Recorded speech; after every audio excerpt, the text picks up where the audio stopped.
Alors nous sommes arrivés Daf Lamed Bet de Zvahim pour le mardi Rosh Chodesh Sivan. On va donc commencer la Mishnah dans Lamed Aleph Amud Bet, Lamed Aleph Amud Bet. Kol ha-pesulin sheshachatu. La Mishnah nous dit comme ça, tous les Kohanim qui sont pasoul au service. S'ils ont fait la shchita, donc l'égorgement du korban, de l'animal, shechitatan kshera. Eh bien, le korban il est kasher. Pourquoi? La Mishnah dit, shechita kshera bezarim, ou nashim, ou avadim, ou temeim. Il dit que, puisque la shchita, c'est kasher par un étranger, c'est-à-dire un juif qui n'est pas Kohen, il peut aussi faire la shchita. Et même les femmes, et même les esclaves, et même les hommes impurs, quand quelqu'un il est impur, par exemple Rachid dit, mes chers, est-ce qu'il ne rend pas impur le keli, puisqu'il a le couteau dans la main, ou encore tmemet, mais il a un couteau qui n'est pas en métal. Quoi qu'il en soit, donc tous ceux-là qui ont fait la shchita l'exchera. La Mishnah continue, et même si les korbanot c'est des kodesh hadashim, eh bien la shchita l'exchera seulement, ou bilbad, chez le yot, mais im l'oreim babassa. Il ne faut pas que celui qui est tamé il touche la viande, parce que il touche la viande, il va rendre la viande impure. Les fichar, puisque c'est donc Kohanim Psolim, la shchita ou d'autres, donc la shchita elle est cachère, et pour cela, elle possède le mahashava.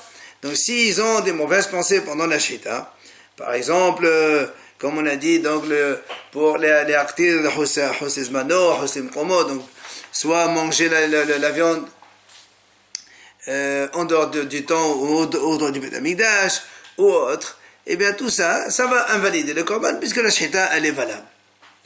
Et la Mishnah continue, si donc ces Kohanim Psolim, ils ont reçu donc le sang dans une intention de asperger, donc de manger le korban ou de mettre sur la mezbeah les morceaux nécessaires. S'ils ont pensé à ça, de le faire Hutzizmano en dehors du temps, ou bien Hosem Komo, ou bien en dehors de l'endroit. Dans ces cas-là, s'il reste encore du sang de l'animal, alors il y a un Kohen Kasher qui vient, et il qabel, c'est-à-dire il recueille le sang, pour aller faire donc une zécha valable.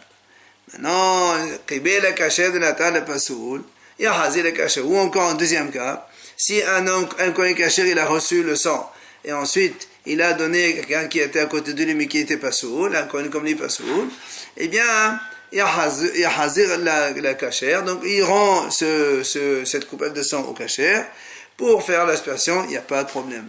Ou encore, si le Kohen il a réceptionné le sang avec sa main droite et après il a donné à sa main gauche, eh bien, il peut rendre la coupelle à sa main droite pour faire l'aspersion et c'est donc valable. Ou encore, s'il a réceptionné donc le sang dans un ustensile de service qui est kadosh, après il a transvidé dans un keli hol, là aussi, il remet dans l'ustensile kasher, il va verser avec, c'est bon. Encore une idée, nous on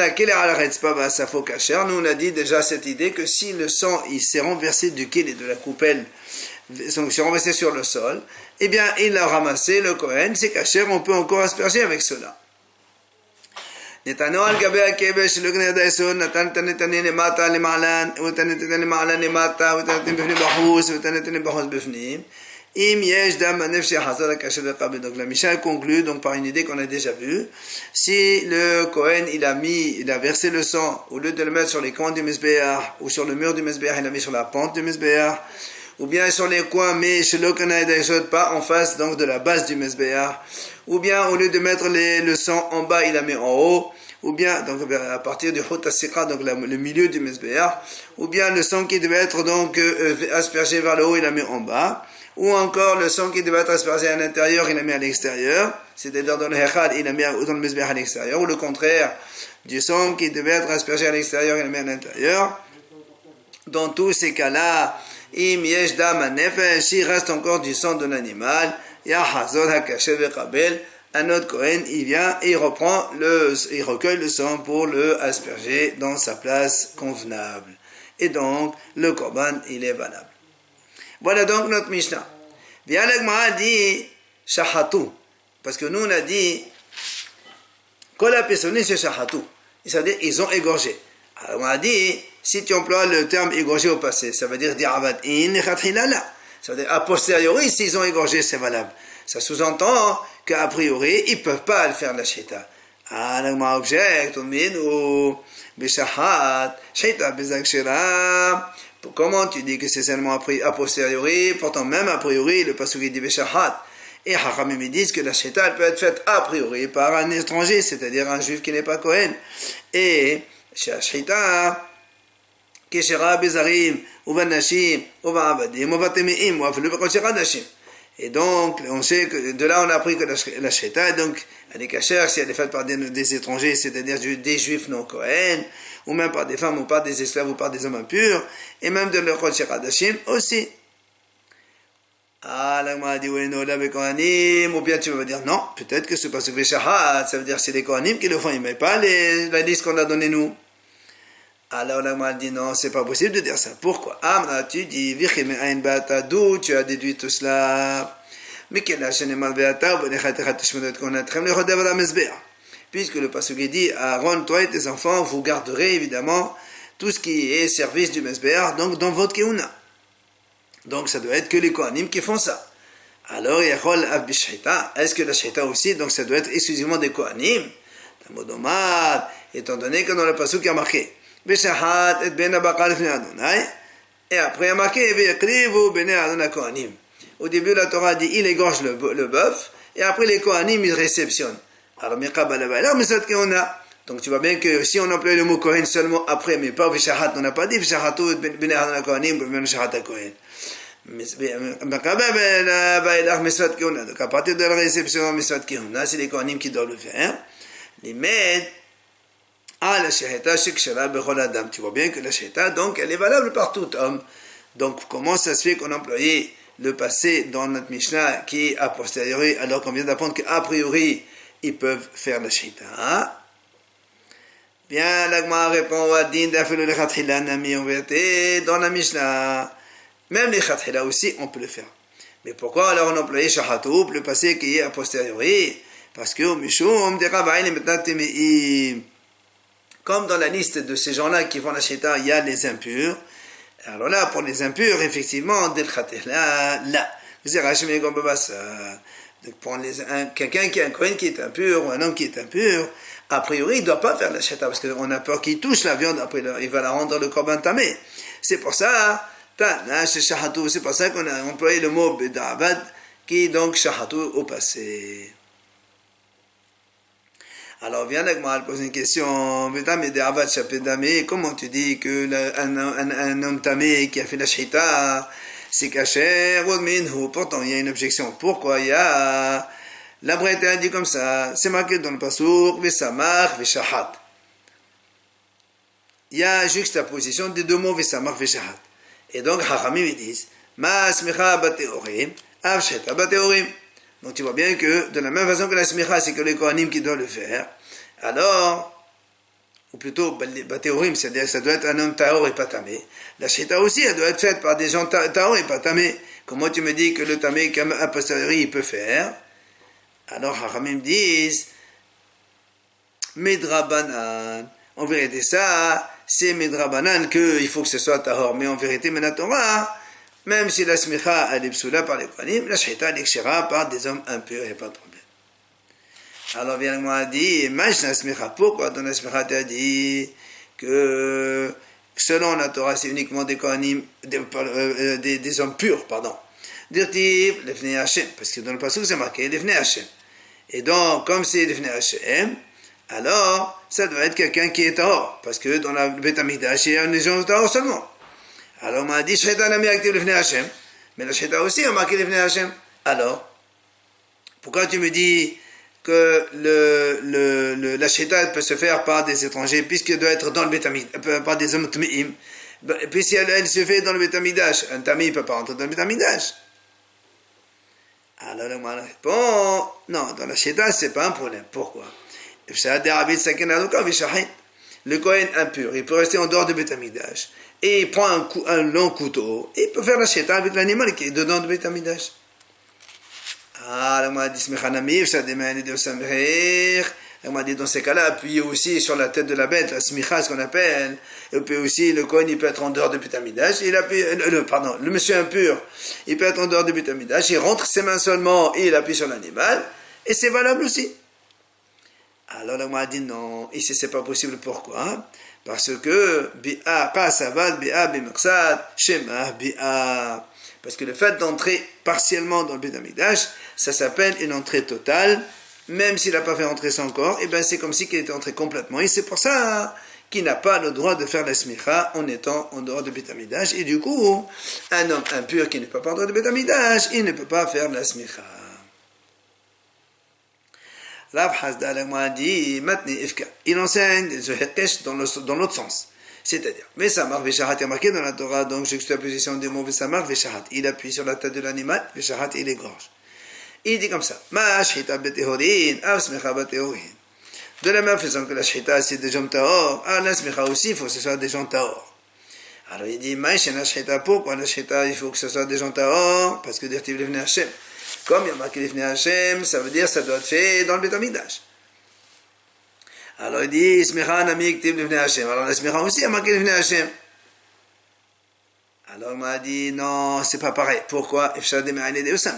Il peut faire entrer sa main et il fait la smecha tout en restant dehors du Beth Amikdash. Alors on m'a dit, aussi, on peut faire ça, un monsieur tamé, il reste en dehors du Beth Amikdash, il prend un long couteau, il fait la sheta dedans, c'est pas un problème. Alors là, m'a dit non. Pourquoi? Hamani, Shimon Atemani. L'auteur de cela, c'est Shimon Atemani. Qu'est-ce qu'il a dit? Détania. Le passage qui dit, il égorgera le bœuf devant Hachem, c'est-à-dire, donc ça veut dire, le haramim, ils disent comme ça, le bœuf, il doit être dans l'intérieur de Hazara. Mais celui qui fait la sheta, il n'est pas obligé. Et Shimon Atemani, il dit, Shimon Atemani, מנין שיהיו ידעו לשחט לפנים מן הנשחט, תלמוד אומר, ושחט את בן הבקר לפני השם. שוחט את הבקר יהיה לפני השם. Et Shimon Atemani, il dit non, parce qu'il veut que le shochet lui-même, que les mains du shochet soient en dedans du nishrat, c'est-à-dire en dehors du bœuf, parce que comme le passage dit Veshad Menakal Lifnei Hashem, c'est-à-dire que le shochet lui-même, il doit être Lifnei Hashem. C'est pour ça que Shimon Atemani dit que celui qui fait la shita aussi doit être, il doit être à l'intérieur de Beth Amikdash. Amar Ola, Amar Rishakish. Il vient Ola, il nous enseigne au nom de Rishakish, Tameh Shirni Sadou Lifnim, Loke. Si un homme impur, il fait entrer sa main dans la cour du Beth Amikdash, alors il est Loke, il est Hayam Malkout 39 coups. Pourquoi? Il dit, dans le passage c'est marqué, comme la Torah a dit, tu n'as pas le droit de toucher ou de mettre ta main là où il y a Kadosh. Donc, et le passage dit, comme il y a marqué l'otiga et l'otavo, makish bi'a l'engira, donc on compare l'entrée au Beth Amikdash comme le toucher. De la même façon, quand on touche main partiellement, c'est touché et c'est tamé. Même une entrée partielle au Beth Amikdash, ça vaut une entrée entière et c'est donc assour. Donc de là on apprend que le fait d'entrer sa main, ça vaut entrer donc comme si qu'il est entré totalement dans le Beth Amikdash. Bien, alors l'objectif était Rav Oshaya, il vient objecter contre Ola. Il lui dit, c'est marqué, la Braïta dit, Metzora shecha shmini shelo lehiyot be'erev Pesach. Un Metzora, après avoir donc purgé ses 7 jours d'exclusion ou plus, le 8e jour, il amène ses korbanot. Et le Kohen, il va asperger du sang de son korban hacham et de l'huile aussi sur le tendon de l'oreille, sur le lobule de l'oreille droite, plus sur le pouce de la main droite et sur le pouce, donc le gros orteil du pied droit. Or, pour cela, le Metzora, il va entrer son pied et sa main dans la Hazara pour mettre donc le sang et l'huile. Et Hachamim dit là-bas, ce 8e jour, il est arrivé à Erev Pesach. Or, si c'est Erev Pesach, le Metzora il doit aussi se rendre pur pour faire le Korban Pesach. Seulement, et ce Metzora, il a vu une impureté ce jour-là, une impureté donc par les l'écoulement séminal. Et donc, vu qu'il avait ce kéré, cette impureté, il ne peut pas entrer toute la journée au Beth Amikdash. Vetaval, et il a fait la tvila. Alors que normalement, il doit attendre la tombée de la nuit.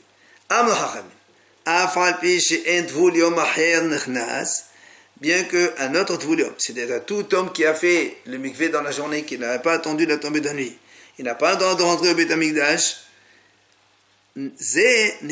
celui-là, on le laisse entrer. Pourquoi? Parce que le fait de ne pas faire comme un Pessah, c'est passible de karet. Mais si quelqu'un il rentre au Beth Amikdash alors qu'il est tvulium, c'est pas, il n'y a pas de karet dedans. C'est pour ça que, même s'il n'a pas le droit, donc en tvulium, d'entrer dans le Beth Amikdash, on va le laisser entrer pour faire ce matin d'amim et l'huile sur l'oreille, le pied et la main, et donc, comme ça, il pourra faire le korban Pesach et le manger le soir. Bien, Rabbi Yochanan, il dit, Dva Torah, avelo assez enbo. En vérité, selon la Torah, il n'y a même pas de commandement positif que celui qui est volume n'a pas le droit d'entrer au Beth Amikdash. Où on apprend ça? ויעמוד יהושפט בקהל יהודה וירושלים בבית השם לפני החסד החדשה. C'est marqué le passage qui dit Yehoshaphat, donc le roi d'Yehuda, il s'est tenu donc devant Hased HaHadasha, la cour nouvelle. C'est quoi? On m'a dit Maï Hased HaHadasha. C'est quoi ça? Amar Rabbi Yochanan, Shehid Shuba Devarim. Ils ont innové là-bas une halakha. Qu'est-ce qu'ils ont dit? Amro Tvulium Alikanes le Mahanel Via. Le Tvulium, il n'a pas le droit de rentrer donc dans la cour Harabet dans le monde du temple. Alors tu vois bien que c'est les Hachamim qui ont dit ça, et non pas Minatora. Seulement maintenant, c'est la question de Rav Oshaya, elle vient. Il dit, si tu me dis que quand il rentre une partie de son corps, c'est une entrée totale, comment le Metzora, il peut rentrer sa main pour se faire donc mettre du sang et de l'huile sur donc le pouce, ses bras et l'oreille, puisque s'il fait entrer la main ou une partie seulement, c'est comme si il a entré complètement, et ça c'est un sourd. Et la Gemara appuie et assez chez et tout, aussi bien le Baal Kere qui rentre dans la Hazara, c'est un karet, comme le Korban Pesach aussi, c'est un karet. Alors comment tu dis que il peut faire... Donc, si tu dis que la bia partielle, elle est bia totale, c'est ça le problème. Donc comment on permet à celui-là d'entrer? Ben, il y a deux karet. Alors pourquoi tu permets un par rapport à un autre karet? Amalé, viens, Ola lui répond, mais ton art, de ta propre question, moi je te réponds. C'est-à-dire, il lui dit, étant donné que c'est différent dans notre cas, pourquoi? Le Metzora, puisque de toute façon, quand il est Metzora, normalement il n'a pas le droit de rentrer au Beth Amikdash, tant qu'il n'a pas fini ses korbanot. Or, la Torah l'autorise à entrer partiellement pour faire ce matin de Behonot pour la Sarah. Alors comme on a autorisé pour sa kapara de faire entrer partiellement donc son pied et sa main, alors c'est pour ça qu'on autorise aussi pour les kéré, donc quand il a vu une perte donc séminale. Amar Rav Yosef. Il vient Rav Yosef et dit, car ça va là d'après donc ce qu'il a dit là maintenant, puisque c'est permis pour une chose, on permet pour une autre. Il vient et dit, si on a le cas où une majorité des Bnei Israël ils sont tumat me'im par l'impureté de Zav, et nous on sait que quand la majorité d'Israël ils sont tamés par tumat met, alors ils font comme un peu ça betum'a, mais pas tumat Zav. Donc c'est pour ça qu'il dit, si la majorité des Israël étaient tumat Zavim, Zav, donc ils ont des écoulements, et donc ils n'ont pas le droit d'apporter le korban Pesach. Mais après cela, ils sont devenus Me'emetim en même aussi. Alors il dit, Rav Yosef, on déduit de là,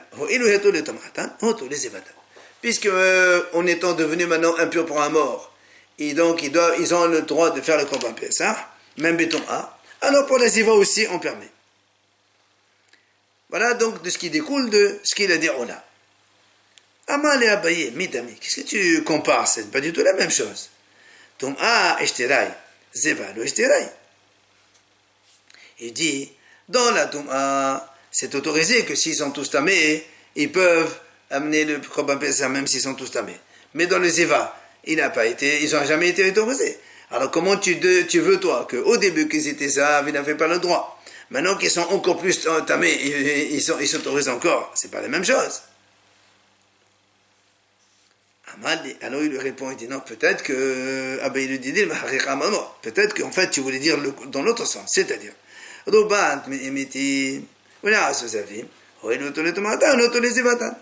dit peut-être en fait ce que tu voulais me dire c'est ça, c'est qu'au début la majorité des ministres étaient tomates met, et donc avec tomates met ils ont le droit d'apporter le Korban Pessah même en étant tmiyim. Seulement ensuite ils ont aussi tomates zav, comme ils sont autorisés par la tomate de met, ils sont aussi autorisés par la tomate de zav, c'est ce que tu veux dire. Ah, mais les Inu étaient ravissés, tu as raison, c'est ça mon intention. Alors il vient, il dit, inquiétez la dame. Même dans ce cas-là, c'est pas la même chose. Pourquoi? Metzora était là où?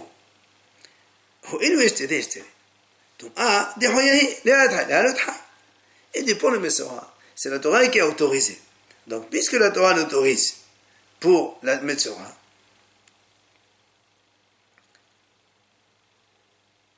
alors on autorise aussi pour le Korban Pessah. Mais, Tum'a, quand il y a les ministres qui sont donc tous tamés, et on a dit ils ont le droit de faire Korban Pessah. On ne dit pas que le Tum'a outra.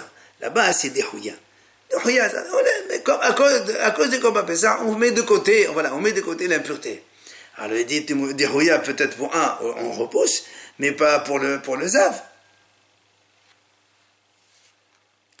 Alors Amal et Rava, il dit, donc selon ta logique, on peut faire raisonner le contraire de ce que tu dis. Pourquoi?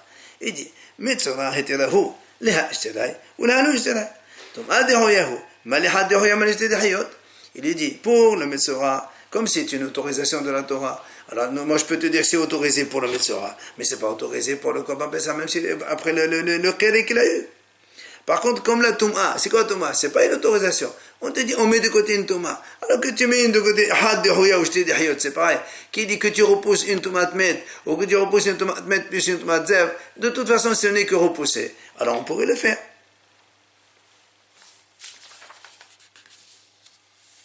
Alors vient l'agma dit, Mikilai,